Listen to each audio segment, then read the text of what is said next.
Vous êtes sur Congo 26 Télévision, c'est l'heure de votre grande édition d'information. Tout de suite, les titres.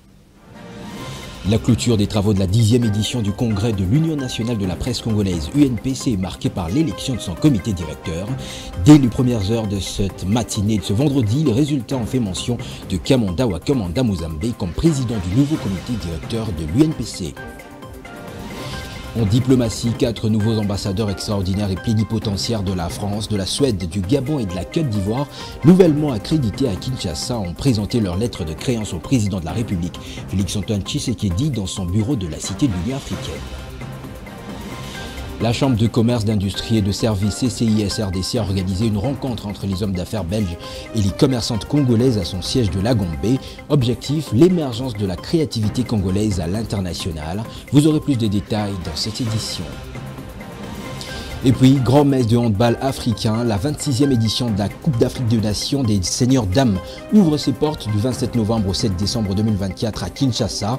12 nations sont attendues dans la capitale congolaise et la RDC est logée dans le groupe B après tirage au sort. Voilà l'essentiel des titres pour cette grande édition du week-end. Ouvrons ce journal par la diplomatie. 4 nouveaux ambassadeurs extraordinaires et plénipotentiaires, respectivement de la Suède, de la France, du Gabon et de la Côte d'Ivoire, nouvellement accrédités en République démocratique du Congo, ont présenté leur lettre de créance au chef de l'État dans son cabinet de travail jeudi à la Cité de l'Union africaine. Regardez. Reçu le premier par le président de la République, le nouvel ambassadeur de la République de Côte d'Ivoire, Zabavi François Xavier, est détenteur d'une licence en droit.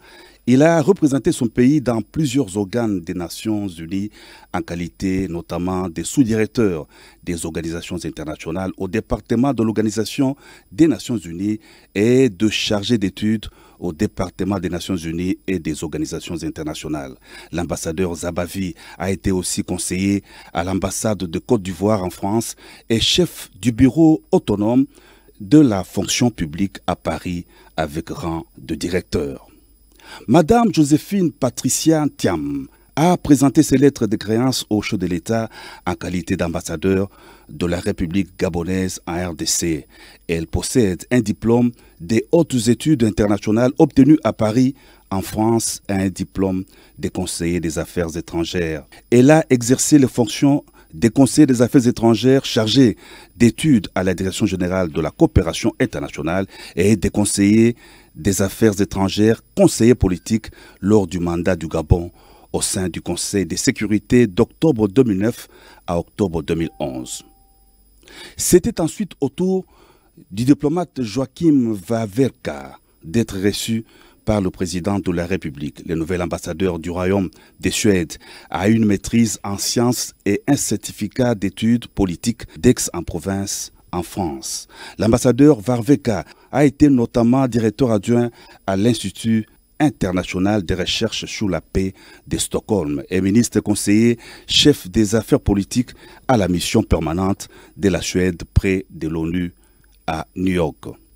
La République française, qui organise du 4 au 5 octobre prochain le 19e sommet de l'Organisation internationale de la francophonie, a un nouvel ambassadeur à RDC. Le diplomate français Rémi Maréchaux a clôturé la série d'audiences auprès du président de la République.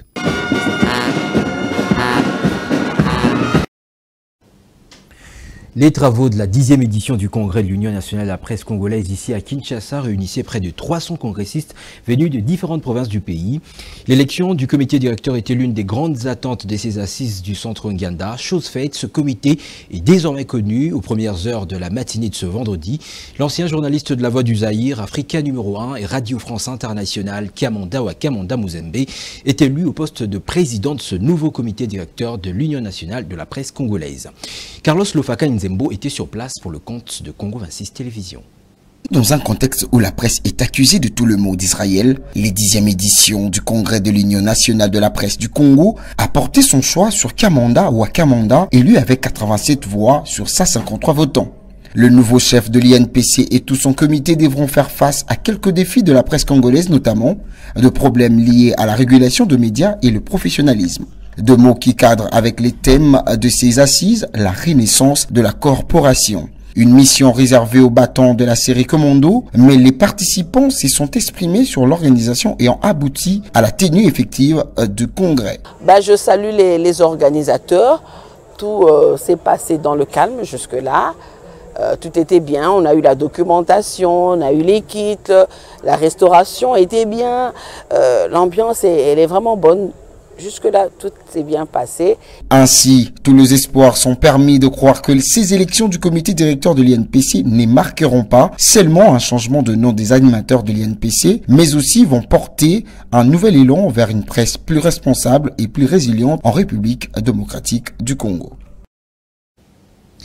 Pendant ce temps, à Bukavu, dans le Sud Kivu, les médias sont conviés à jouer un rôle crucial dans la prévention des conflits récurrents entre les autorités locales, provinciales et les administrés. Ceci ressort d'un constat fait dans un forum multipartite dans la ville, axé sur la prévention des conflits, la promotion de la paix et des droits humains. Alain Magourou. Ce forum a gagné le pari de réunir les membres du gouvernement provincial, ceux du bureau permanent de l'Assemblée provinciale, les responsables des entités territoriales décentralisées, les conseillers municipaux des 3 communes de Bukavu, les représentants de la société civile et ceux des partis politiques. Les animateurs des comités locaux de développement, les services de sécurité et les médias ont également marqué leur présence active. C'est à l'initiative des 3 consortiums pilotés par la Commission diocésaine Justice et Paix, CDJP, le groupe Jérémie et la synergie des médias pour l'Union des forces SUMUF. Les violons s'étant accordés, l'occasion a été saisie pour présenter et lancer la 2e phase du programme Participation citoyenne et prévention des conflits PCPC. Il vise à contribuer à l'exercice effectif de la participation citoyenne en soutenant et en encourageant à la base les actions des structures locales de gouvernance participative en amont. Et en aval, faciliter l'interaction entre autorités, prestataires de services et populations, aux fins d'éviter des frustrations, peuvent créer la rupture de la cohésion sociale et freiner le développement local. Intervenant dans la dynamique femmes, jeunes et enfants, Maître Georgette Nkunzi, qui a représenté la synergie des médias pour l'Union des forces, a précisé que les médias sont vraiment très importants pour communiquer et travailler avec la population et influencer ainsi un changement positif. Si les médias sont impliqués dans ces consortiums, parce que pour le moment, les médias sont considérés comme un pouvoir.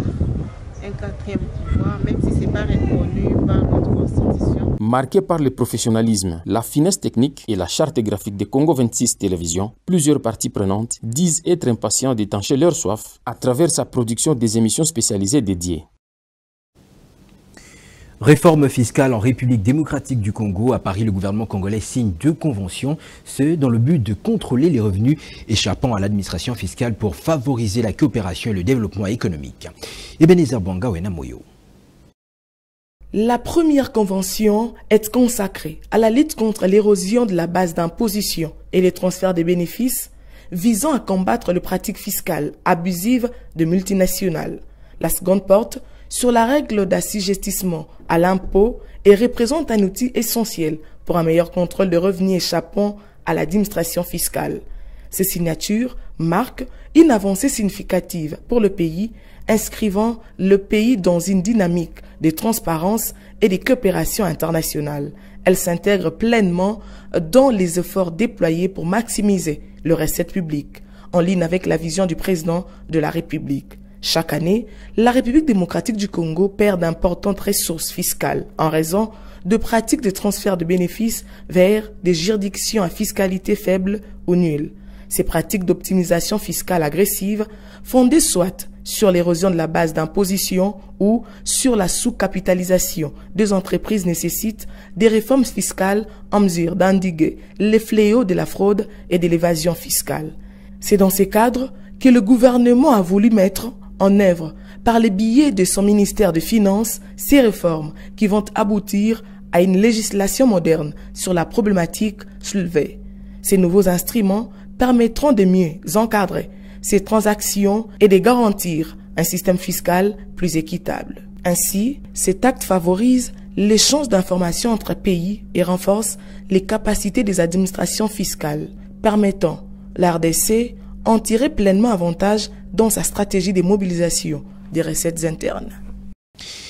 Plusieurs déplacés de guerre qui vivent dans le camp de Kanyaruchinya et de Muja dans le territoire de Nyiragongo haussent le ton. Ils disent être dépourvus de l'assistance humanitaire et de considération des personnes de troisième âge.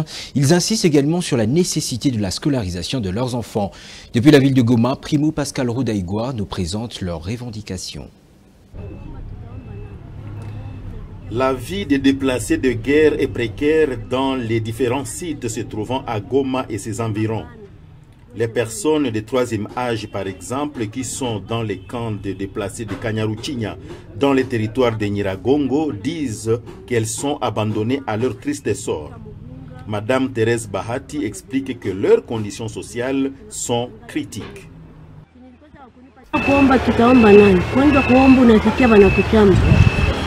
Quand nous allons quémander, on nous injurie. Nous sommes obligés de nous débrouiller de cette manière parce que nous n'avons pas de quoi manger. Les parents hébergés dans les camps de Roussayo s'indignent également de la non-scolarité de leurs enfants. Nous pensons que nos enfants ont aussi droit à l'éducation, mais plusieurs enfants n'ont pas accès à l'école et cela nous inquiète. Pourquoi le gouvernement D'autres déplacés se trouvant dans les camps du site MONUSCO de Kanyaruchinya totalisent 4 mois sans aucune assistance. Mupenda Ndahobari, président des déplacés de ces camps, ne cache pas ses inquiétudes. La vie ici est très difficile, nous n'avons pas à manger, nous n'avons rien. La dernière assistance que nous avons reçue des PAM date du mois de mars. Les déplacés vont chercher du bois et de la braise à vendre dans le parc de Virunga et d'autres vont cultiver dans les champs des habitants de la contrée pour avoir de la nourriture.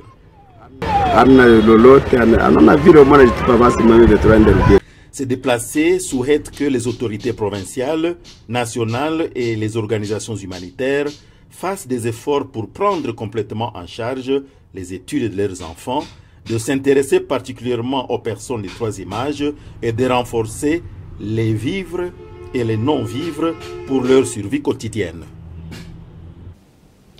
Mobilisation générale du peuple iturien autour du gouverneur militaire pour la paix. La communauté Walendu Bindi et ses élus disent non à l'envahissement des Luturi par des groupes armés étrangers. Ils réaffirment leur soutien aux forces de défense et de sécurité contre les ennemis de la paix. Position exprimée dans une déclaration rendue publique hier jeudi 19 septembre à Bunia. Le point dans ce reportage. La communauté de Walendu Bindi, élargie aux élus de cette chefferie, réitère son engagement d'accompagner le gouverneur militaire de l'Ituri, le lieutenant-général Lubuyanka Shomadjouni, et les forces de défense et de sécurité pour la pacification de cette province. Déclaration faite ce jeudi à Bunia, faisant le point sur la situation sécuritaire de cette province. Pour les membres de cette communauté, l'heure n'est plus à la violence, mais plutôt à promouvoir la culture de la paix, la cohésion pacifique, gage de développement. Être toujours derrière la République et la vision du chef de l'État pour barrer la route à tous les ennemis de la paix, particulièrement les AFC 123. Être toujours exemplaire dans la cohabitation pacifique et soutenir l'État dans sa mission de recherche de la paix. Dans cette même déclaration, un appel a été lancé aux communautés ituriennes à se désolidariser à la philosophie des agresseurs du M23 et les dénoncer immédiatement. Décourager les membres qui adhèrent à la philosophie des agresseurs M23 et de les dénoncer immédiatement. 2. Soutenir les actions menées par les chefs de l'État en faveur de la paix et la sécurité de la République démocratique du Congo en général et de l'Ituri en particulier. Soutenir le gouverneur militaire et les forces de sécurité et de défense pour la pacification de l'Ituri, sensibiliser leurs membres de promouvoir la culture de la paix et enfin sensibiliser les différents groupes armés locaux à adhérer au processus PDDRCS pour une paix durable en Ituri. Depuis la recrudescence de la violence armée fin décembre 2017,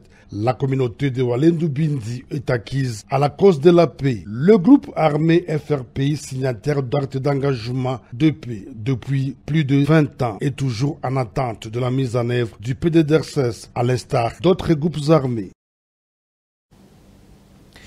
Rencontre entre le monde d'affaires belge et les mamans commerçantes congolaises organisée par la Chambre de commerce, d'industrie et de services CCIS RDC. L'activité a eu lieu hier jeudi 19 septembre à son siège de la commune de Lagombe.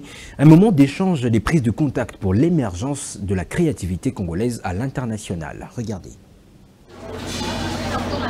Autour de cette piscine du Jardin des Oliviers sont érigés des stands où sont exposées la créativité congolaise. À l'initiative de la Chambre des commerces, d'industrie et de services CCIS RDC que dirige Jean-Robert Issifoua, les mamans commerçantes congolaises ont enfin l'opportunité de promouvoir leur business.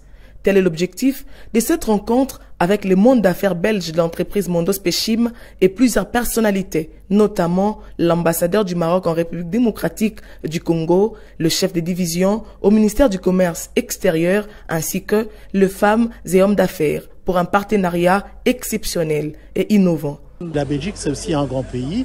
Il y a beaucoup d'opérateurs économiques. Je suis en contact avec cette dame industrielle qui a ses usines en Belgique et qui manifeste sa volonté de venir investir, s'installer dans notre pays, non pas pour travailler seul, mais en collaboration avec les locaux. Occasion pour les commerçants de vanter leurs produits. À la découverte des produits congolais aux besoins commerciaux, l'entreprise Mondos Pechim s'est réjouie des nouveautés observées par la visite des différents stands à travers cette jonction magnifique établie par la CCIS RDC de Jean-Robert Issifoua.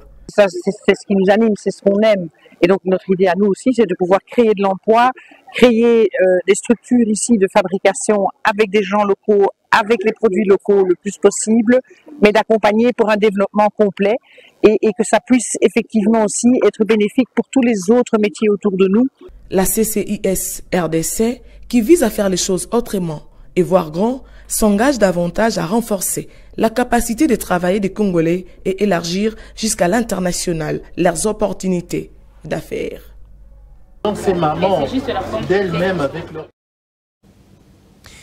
En sport, on en parle avec les handball. 12 nations reparties dans 2 groupes se donnent rendez-vous du 27 novembre au 7 décembre 2024 pour la 26e édition de la Coupe d'Afrique des Nations chez les dames. Cette grand-messe de handball féminin sur le continent se tiendra à Kinshasa, capitale de la République démocratique du Congo. C'est désormais une réalité. La Coupe d'Afrique des Nations de handball dames se déroulera au D-Gymnase du Stade de Martyrs de la Pentecôte à Kinshasa. Pour la première fois que la RDC organise une telle compétition, bien que le Léopard n'ont jamais gagné ces tournois, mais elles ont tout de même réussi à remporter des différentes médailles en argent et en bronze. Cette édition connectera 12 participants répartis dans 2 groupes. Dans le groupe A se trouve logé le Congo-Brazzaville, les Sénégal, l'Égypte, l'Algérie, le Cap-Vert et les Kenya. Tandis que le groupe B verra évoluer les pays hôtes, la RDC, l'Angola, la Tunisie, les Cameroun, les Guinée-Conakry ainsi que l'Ouganda. C'est en présence du ministre des Sports Didier Boudimbu, au président de la Fédération de handball du Congo Amos Mbayo et du président de la Confédération africaine de handball Massouro Aremou que le tirage au sort s'est déroulé. En sa qualité de pays organisateur, la RDC a eu le privilège de choisir son groupe par le truchement de sa capitaine Christine Moissessa. L'Angola reste le pays le plus titré d'Afrique de cette spécialité avec 15 trophées, dont 4 consécutifs. C'est avec cette note sportive que nous mettons un terme à ce journal, mais je vous en rappelle sa charpente. La clôture des travaux de la 10e édition du congrès de l'Union nationale de la presse congolaise UNPC est marquée par l'élection de son comité directeur. Dès les premières heures de cette matinée de ce vendredi, les résultats ont fait mention de Kamonda Wakamanda Muzambe comme président du nouveau comité directeur de l'UNPC. En diplomatie, 4 nouveaux ambassadeurs extraordinaires et plénipotentiaires de la France, de la Suède, du Gabon et de la Côte d'Ivoire nouvellement accrédités à Kinshasa ont présenté leur lettre de créance au président de la République Félix-Antoine Tshisekedi dans son bureau de la Cité de l'Union africaine. La Chambre de commerce, d'industrie et de services CCIC-RDC a organisé une rencontre entre les hommes d'affaires belges et les commerçantes congolaises à son siège de Lagombe. Objectif, l'émergence de la créativité congolaise à l'international. Vous avez eu plus de détails dans cette édition. Et puis, grand-messe de handball africain, la 26e édition de la Coupe d'Afrique des Nations des seniors dames ouvre ses portes du 27 novembre au 7 décembre 2024 à Kinshasa. 12 nations sont attendues dans la capitale congolaise et la RDC est logée dans le groupe B après tirage au sort. C'était l'essentiel de titres pour cette grande édition du week-end. C'était un honneur de vous présenter ce journal. Bonne évasion sur nos antennes. Bonsoir.